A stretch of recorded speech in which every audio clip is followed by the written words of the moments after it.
Hello my viewers, कैसे हैं आप सब। Welcome back to my channel. I hope आप सब अच्छे होंगे।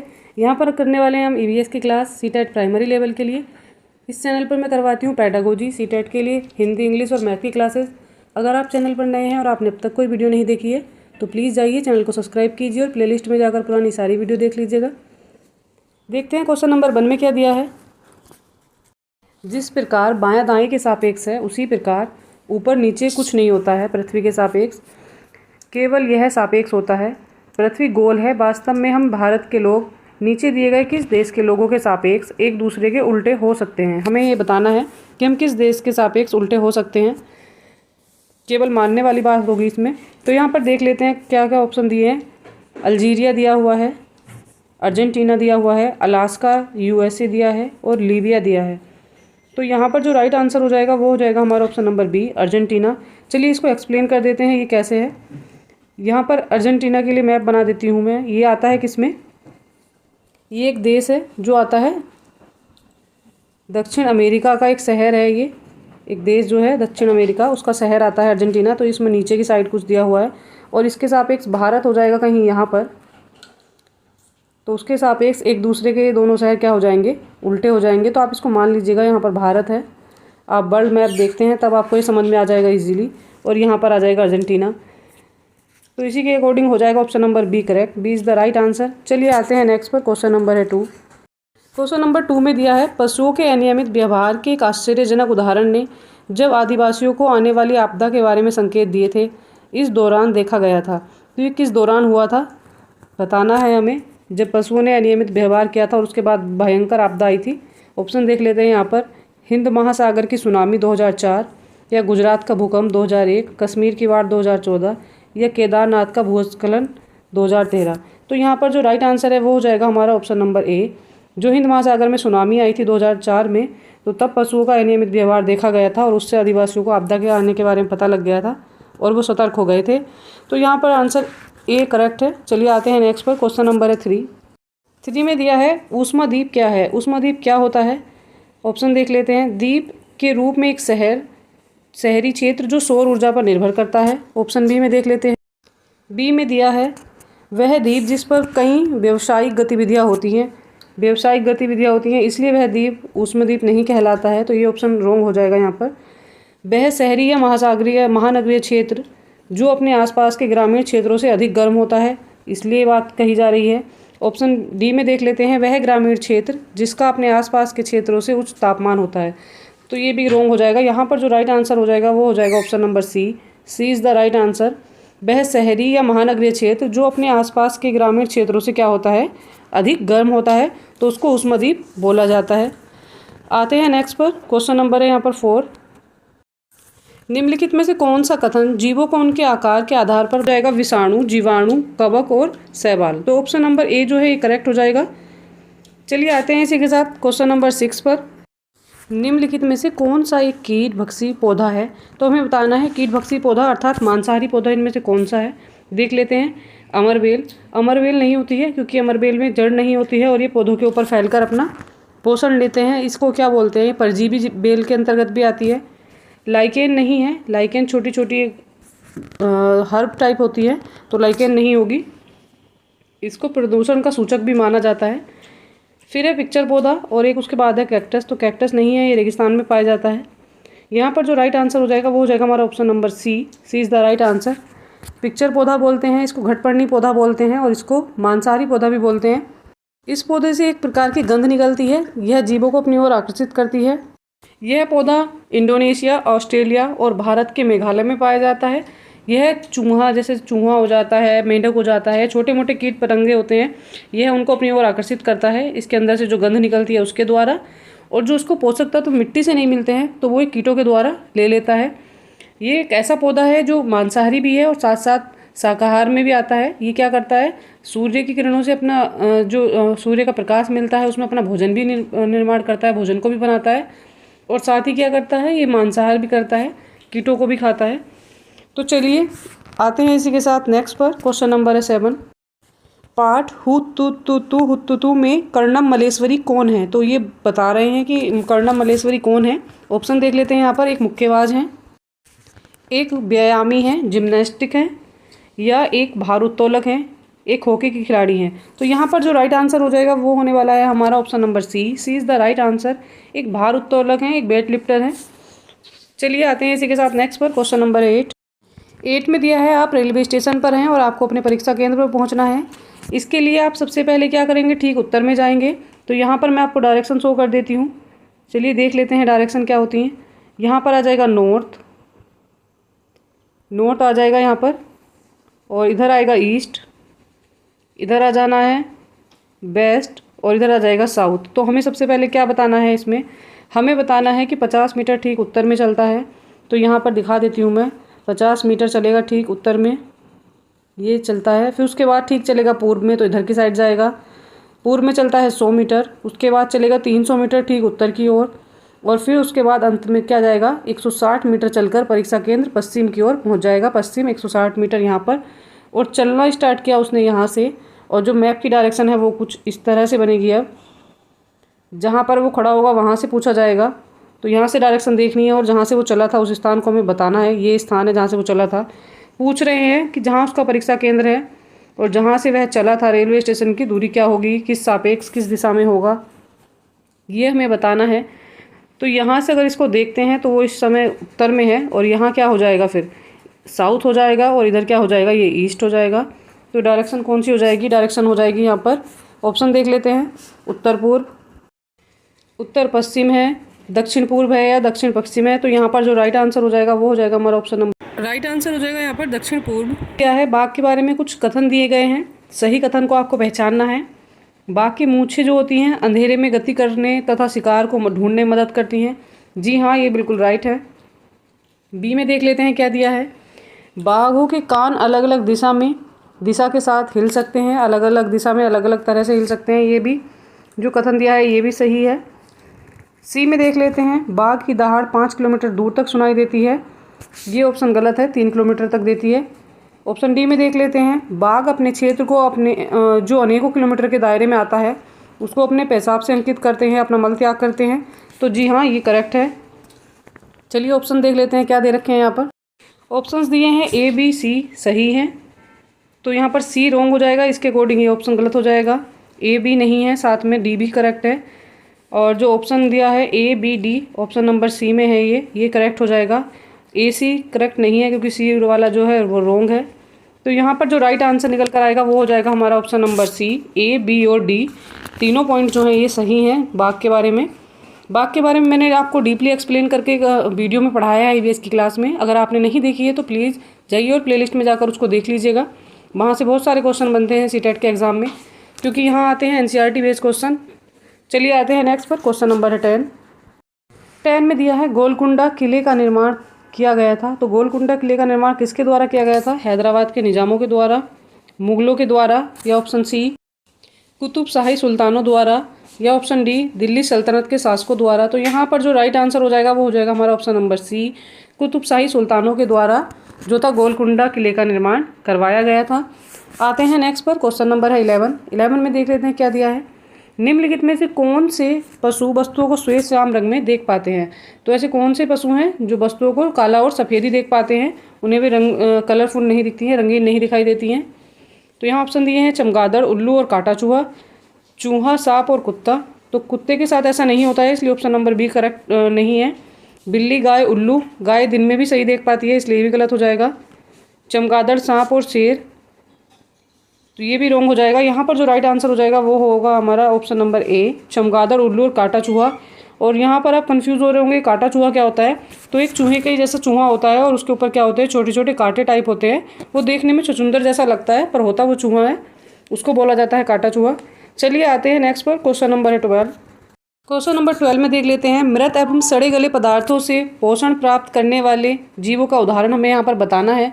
तो जो सड़े गले पदार्थों से पोषण प्राप्त करते हैं ऐसे जीव कौन से हैं, तो देख लेते हैं ऑप्शन में क्या दे रखा है। घास, कुत्ता, खुमी, कुसकुटा या अमरबेल। तो कुसकुटा और अमरबेल जो होती है ये क्या रहती है, ये पेड़ों के ऊपर रहती है और ये पेड़ों से ही पोषण प्राप्त करती है, तो ये नहीं हो जाएगी।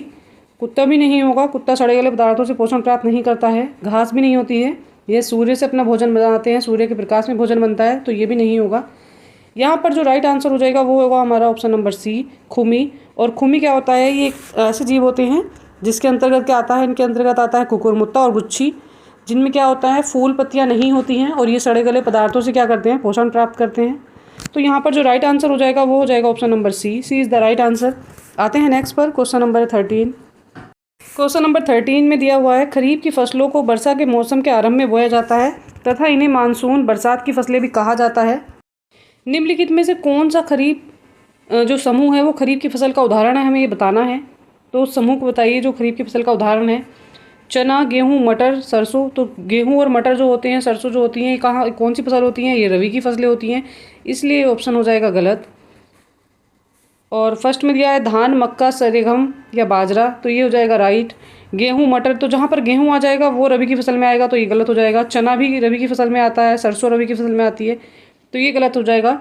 तो इसके अकॉर्डिंग जो हमारा आंसर करेक्ट होने वाला है वो हो जाएगा ऑप्शन नंबर ए, धान, मक्का, सरगम और बाजरा जो होता है, सोरगम और बाजरा क्या होते हैं, सब खरीफ की फसलें होती हैं, तो ऑप्शन नंबर ए करेक्ट हो जाएगा। आते हैं नेक्स्ट पर, क्वेश्चन नंबर है 14। निम्नलिखित में से कौन सा एक खरीफ की फसल का उदाहरण नहीं है। तो जो खरीफ की फसल का उदाहरण नहीं है हमें वो बताना है, अभी आपने ऊपर के क्वेश्चन में किया है। तो धान जो है खरीफ की फसल होती है, मक्का होती है, सोयाबीन होती है, जो गेहूं होती है वो क्या होती है, रबी की फसल में आता है, गेहूं को रबी की फसल में बोया जाता है। तो यहाँ पर जो राइट आंसर हो जाएगा वो हो जाएगा हमारा ऑप्शन नंबर डी, खरीफ की फसल कौन सी नहीं है, तो गेहूँ नहीं है। चलिए आते हैं नेक्स्ट पर, क्वेश्चन नंबर है 15। निम्नलिखित में से कौन सा पशुओं के सोने का सही समय है। तो सही समय बताना है हमें, कितने समय सोते हैं पशु दिए हैं ऑप्शन। बिल्ली 10 घंटे, जी नहीं, बिल्ली 10 घंटे नहीं सोती है। अजगर 12 घंटे सोता है, जी नहीं। गाय 4 घंटे सोती है, जी हाँ, गाय 4 घंटे ही सोती है। और जिराफ 6 घंटे सोता है, ये भी गलत हो जाएगा। तो यहाँ पर जो राइट आंसर है वो हो जाएगा हमारा option number C, C is the right answer. गाय जो है वो 4 घंटे सोती है। क्वेश्चन नंबर 16 में दिया है, पर्यावरण अध्ययन कक्षा तीसरी के पाठ हमारे साथी जानवर की कहानी, और दिया है रानी का बाग में माली ने पक्षियों को बाग में आने से रोक दिया, कीड़े बढ़ गए और आम कम हुए। चेन्नम्मा इस कहानी को पढ़कर कहती है कि उसकी नानी मंदिर में पक्षियों को अनाज खिलाती है, इसलिए कहानी में यह गलत दिया हुआ है कि पक्षी कीड़े खाते हैं। चेन्नम्मा निम्नलिखित में से क्या प्रदर्शन कर रही है। तो यहाँ पर जो ऑप्शन दिए हैं वो देख लेते हैं क्या दे रखे हैं। कक्षा कक्ष अधिगम को बाहरी विद्यालय के बाहर के ज्ञान से जोड़ता है, ये दिया हुआ है, तो जी हाँ ये बात सही है। बच्ची जो है क्या कर रही है, अपने बाहर के ज्ञान का प्रयोग अपनी कक्षा के अधिगम में कर रही है, तो ये बात सही है, ऑप्शन नंबर ए करेक्ट है। बी में देख लेते हैं, पर्यावरण से संबंधित सरोकारों के बारे में विश्लेषण, मूल्यांकन और निष्कर्ष निकालना है, और जी नहीं, यहाँ पर कोई निष्कर्ष नहीं निकाला जा रहा है, तो इसलिए ऑप्शन नंबर बी जो हो जाएगा वो रॉन्ग हो जाएगा। सी में देख लेते हैं, जंतु और उनके पर्यावरण के अंतर संबंध को सराहना है, तो जी हाँ ये पर्यावरण और जंतुओं के अंतर संबंध को सराह रहे हैं, तो ऑप्शन नंबर सी करेक्ट है। प्राकृतिक पर्यावरण के बारे में सहज जिज्ञासा है, तो ये जिज्ञासा नहीं है, ये उसका वास्तविक ज्ञान है, तो ये गलत हो जाएगा। तो यहाँ पर देख लेते हैं ऑप्शन क्या दे रखे हैं जो करेक्ट हैं। ऑप्शन दे रखा है, पहले में क्या दिया हुआ है, पहले में दिया हुआ है ए और बी दिया हुआ है, तो यहाँ पर हमें लिख लेना है क्या, ए और लिख लेना है साथ में, ए और बी, तो ये रॉन्ग हो जाएगा। देख लेते हैं बी रॉन्ग, बी राइट नहीं है, इसलिए रॉन्ग हो जाएगा। ए और सी से करेक्ट हो जाएगा, तो सी वाला जो है ये सही है। फिर देख लेते हैं क्या ऑप्शन दिया हुआ है, ए और डी दिया हुआ है या बी और सी दिया हुआ है। तो यहाँ पर जो राइट आंसर होने वाला है वो हो जाएगा हमारा ए और सी, ऑप्शन नंबर क्या है यहाँ पर, बी करेक्ट हो जाएगा, B is the right answer. चलिए आते हैं नेक्स्ट पर, क्वेश्चन नंबर है 17। कक्षा 3 से कक्षा 5 के लिए पर्यावरण अध्ययन में प्रकरण आधारित दृष्टिकोण के स्थान पर विषयगत थीम आधारित दृष्टिकोण का उपयोग निम्नलिखित में से कौन सी पर्यावरण अध्ययन की प्रकृति के कारण किया गया है। तो यहाँ पर हमें पर्यावरण अध्ययन की प्रकृति बतानी है, वो कौन सी है। चलिए ऑप्शन देख लेते हैं क्या क्या दे रखे हैं। अंतरा अनुशासनात्मक है, अनुशासनात्मक है, या अंतर अनुशासनात्मक है, या पार अनुशासनात्मक है। तो यहाँ पर जो राइट आंसर हो जाएगा वो हो जाएगा हमारा ऑप्शन नंबर सी, अंतर अनुशासनात्मक के कारण ही यह पर्यावरण अध्ययन की प्रकृति होती है। तो चलिए ऑप्शन नंबर सी करेक्ट हो जाएगा। आते हैं नेक्स्ट पर, क्वेश्चन नंबर है 18। पर्यावरण अध्ययन की कक्षा 5 की कहानी सपेरों की पाठ में सपेरे जंगल से जड़ी बूटी इकट्ठा करते हैं और उनसे दवाइयाँ बनाते हैं। वे सूखी लौकी से बनाई जाने वाली बीन बजाते हैं। सांप खेतों में चूहे को खाते हैं, नहीं तो वे फसलों को खाएंगे। यह सभी तथ्य निम्नलिखित में से किसे सूचित करते हैं? तो हमें ये बताना है। ऑप्शन देख लेते हैं। पौधों, मनुष्य और जानवरों के अंतर संबंध को, पौधों, मनुष्य, जानवर की अन्योन्यता को, पौधे, मनुष्य और जानवर के परस्पर निर्भरता को, पर्यावरण अध्ययन की एकीकृत दृष्टिकोण को। तो यहाँ पर जो राइट आंसर हो जाएगा वो हो जाएगा हमारा ए, बी और सी। तीनों ऑप्शन जो हैं ये बिल्कुल करेक्ट हो जाते हैं। चलिए देख लेते हैं ऑप्शन क्या दे रखे हैं इसके। ऑप्शन दिए हुए हैं ए, बी और सी। ऑप्शन बी में दे रखा है यहाँ पर ए, सी और डी। तो जो ऑप्शन ए है ये करेक्ट है यहाँ पर। चलिए और सी और डी ऑप्शन भी देख लेते हैं। केवल बी और डी, केवल ए और डी। तो यहाँ पर जो राइट आंसर हो जाएगा वो हो जाएगा हमारा ऑप्शन नंबर ए हो जाएगा यहाँ पर राइट आंसर। ए, बी, सी तीनों पॉइंट जो है यहाँ पर सही कहे गए हैं। चलिए आते हैं नेक्स्ट पर। क्वेश्चन नंबर है 19। कक्षा 5 के पर्यावरण अध्ययन पाठ चखने से पचने तक में यह बताया गया है कि कुछ चीज़ें चखने के बाद झुम्पा बोली सी सोचो उसने क्या खाया होगा।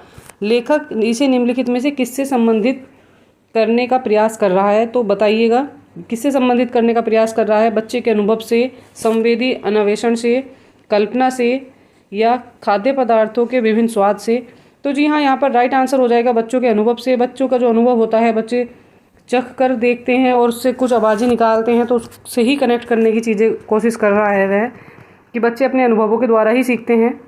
तो यहाँ पर जो राइट आंसर हो जाएगा वो हो जाएगा हमारा option number A is the right answer. बच्चे जो है अनुभव के द्वारा जल्दी सीखते हैं, अच्छे से सीख जाते हैं। आते हैं नेक्स्ट पर। क्वेश्चन नंबर है 20। पर्यावरण अध्ययन में क्रियाकलाप पद्धति संबंधित है। तो पर्यावरण अध्ययन में जो क्रियाकलाप पद्धति है वह किससे संबंधित है, हमें यह बताना है। अमूर्त प्रत्ययों को कंठस्थ करने से, विद्यार्थियों के अधिगम के सभी 3 आयामों को शामिल करने से, संवेदीगामक अनुभवों द्वारा प्रत्यय को समझने से, शिक्षण के लिए विषय वस्तु पर आधारित पद्धति के प्रयोग से। तो यहाँ पर जो राइट आंसर हो जाएगा वो हो जाएगा हमारा ऑप्शन नंबर ए और बी जो हैं दोनों राइट हैं। चलिए ऑप्शन देख लेते हैं क्या क्या दे रखे हैं इसके। यहाँ पर जो ऑप्शंस दिए हैं बी और सी, जो कंठस्थ करने वाली बात हो जाती है ये सरे से गलत हो जाती है। तो यहाँ पर जो ऑप्शन नंबर ए है ये रॉन्ग हो जाएगा। बी में दिया विद्यार्थियों के अधिगम के सभी 3 आयामों को शामिल करने से, तो ये पॉइंट जो है करेक्ट है। और संवेदीगामक अनुभवों को प्रत्यय समझने से, तो ये भी सही है। बच्चे जो हैं अपनी संवेदनाओं के द्वारा, अपने जो सेंसर्स होते हैं बॉडी में, उनके द्वारा जो अनुभव लेते हैं और उससे जो सीखते हैं उसको समझाने की बात हो रही है यहाँ पर। तो बी और सी दोनों पॉइंट यहाँ पर करेक्ट हैं। ऑप्शन देख लेते हैं क्या दे रखे हैं। ऑप्शंस में दिया हुआ है यहाँ पर ए, बी, सी, बी, डी और सी, डी। तो यहाँ पर जो राइट आंसर है वो हो जाएगा हमारा बी और सी। बी, सी जो है दोनों पॉइंट यहाँ पर करेक्ट हो जाते हैं। आते हैं क्वेश्चन नंबर 21 पर। 21 में देख लेते हैं क्या दिया है। मंजरी के घर बर्तन मांजने वाली उषा शनिवार को नहीं आई। दादाजी ने कहा इस महीने की में तीसरी बार है जब उसने बिना बताए छुट्टी ली है। हमें इस छुट्टी के लिए उसे दिए जाने वाले पैसों में से पैसा काटना पड़ेगा। मंजरी को उषा के लिए बुरा लग रहा था। वह अपने परिवार को सहारा देने के लिए काम कर रही थी और स्कूल भी नहीं जाती थी। मंजरी ने दादाजी से कहा कि वे ऐसा ना करें और मंजरी के द्वारा निम्नलिखित में से कौन सी पाठ्यचर्या अपेक्षा प्रदर्शित की जा रही है यहाँ पर, तो हमें ये बताना है। ऑप्शन दिए हैं यहाँ नज़दीकी पर्यावरण के बारे में जागरूकता है उसको, इसीलिए ऐसा हो रहा है। बी, नज़दीकी पर्यावरण में मानव संसाधन के प्रति संवेदनशीलता का विकास है। न्याय और मानवीय गरिमा के सम्मान से संबंधित मुद्दा उठाना, या नज़दीकी परिवेश के साथ अंतःक्रिया द्वारा अवलोकन कौशल का विकास करना। तो यहाँ पर जो राइट आंसर हो जाएगा वो हो जाएगा, तो यहाँ पर ऐसी कोई बात नहीं की जा रही है, न पर्यावरण के बारे में कोई जागरूकता की बात नहीं है। नज़दीकी पर्यावरण में मानव संसाधन के प्रति कोई संवेदनशीलता का विकास नहीं है। नज़दीकी परिवेश के साथ कोई अंतःक्रिया का अवलोकन नहीं हो रहा है, उस अवलोकन कौशल का विकास नहीं है। यहाँ जो बात हो रही है वो हो रही है ऑप्शन नंबर सी, न्याय और मानवीय गरिमा के सम्मान से संबंधित मुद्दों को उठाना। वह क्या कर रही है, मुद्दों को उठा रही है जो क्या कर रहे हैं, न्याय और मानवीय गरिमा से संबंधित है। तो यहाँ पर जो राइट आंसर हो जाएगा वो हो जाएगा हमारा option number C is the right answer. इसी के साथ आज की क्लास होती है कंप्लीट। बताइएगा कैसी लगी आपको ईवीएस की क्लास। अगर आप चैनल पर नए हैं और आपने अब तक कोई वीडियो नहीं देखी है तो प्लीज़ जाइए चैनल को सब्सक्राइब कीजिए। और प्लेलिस्ट में जाकर पुरानी सारी वीडियो देख लीजिएगा। सीटेट की अच्छी तैयारी के लिए मेरे साथ बने रहिएगा।